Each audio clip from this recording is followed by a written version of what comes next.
this hearing will come to order. I just want to thank all the witnesses, everybody in the audience for attending what I think is a really important hearing. The title is Connecting Patients to New and Potential Life-Saving Treatments. We're going to be talking to Darcy Olson, who has certainly been at the forefront of trying to pass and is successfully passing legislation called Right to Try in states, and trying to take a look at that on a federal basis. You know, from a personal standpoint, don't expect anybody to understand my story, but our first child, our daughter Carrie, was born with a pretty serious congenital heart defect. And, you know, first day of life, you know, modern medicine saved her life with a procedure. 8 months later, when her heart was the size of a small plum, they rebaffled the upper chamber of her heart. So her heart operates backwards today, but she's 32 years old and she's lived a perfectly normal life. When we were going through that,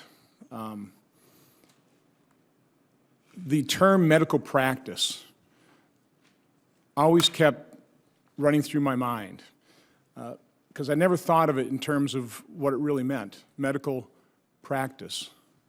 That there's nothing certain, there's no therapy, there's no procedure, there's no drug that performs exactly the same with every person. Every person's different. And so the advancement of medicine really does rely on the expertise of individual doctors, working with patients that should have the freedom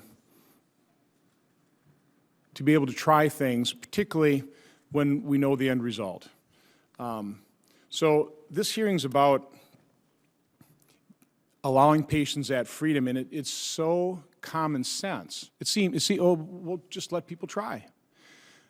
But then when you start getting past the obvious that, well, people should have the right to make these decisions themselves, you start getting into the problems, the legitimate problems and concerns of whether it's the FDA or the companies that are producing the drugs or the procedures, and they're legitimate concerns. It gets complex pretty fast. But at the heart of this issue, it really is about people. And you know, we have, and I would ask my opening statement, my written opening statement, be entered in the record without objection. We also have a binder of 200 letters submitted to this committee in favor of us holding this hearing. I normally don't spend a whole lot of time in an opening statement, but I just want to read a couple, at least one. This comes from Tim Wendler of Waukesha, Wisconsin. He's the husband of the late Trickett Wendler, who I did meet back in 2014. She had ALS. And Tim writes, my wife Trickett Wendler passed on March 18th, 2015, after a 2-year battle with ALS. When she was first diagnosed, we scoured the country to find the best doctors, medicine, treatments, etc. The only treatment drug prescribed for my wife was the exact same drug that was prescribed to her father over 20 years ago. Literally no progress. I will tell you that once we were out of options, our desire to transform the possibilities became the singular focus of our life. I have 3 small children with a hereditary gene that predisposes them to this intolerant disease. That is why it is infinitely important to provide patients with alternatives where none exist. The right to try provides something that doctors, drug manufacturers, legislatures, etc. cannot provide: hope. Sadly, my wife did not have this option.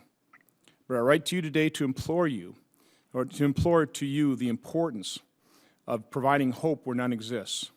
I pray every day that progress is made to find a cure and that my children are not given the same drug that their mother and grandfather were given. But if none is made, I pray that my children will have the right to try.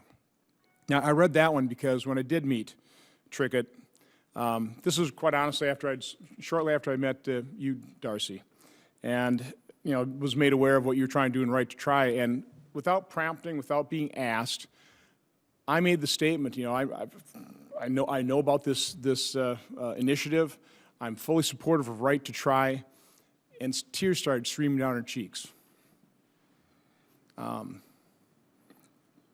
has an effect.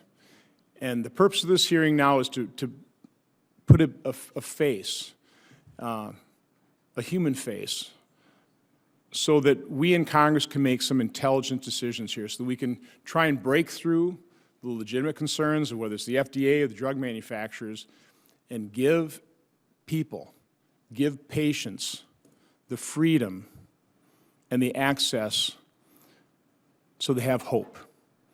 And that's really what this hearing is all about. I, again, thank the witnesses. A very thoughtful testimony. It'll be powerful testimony.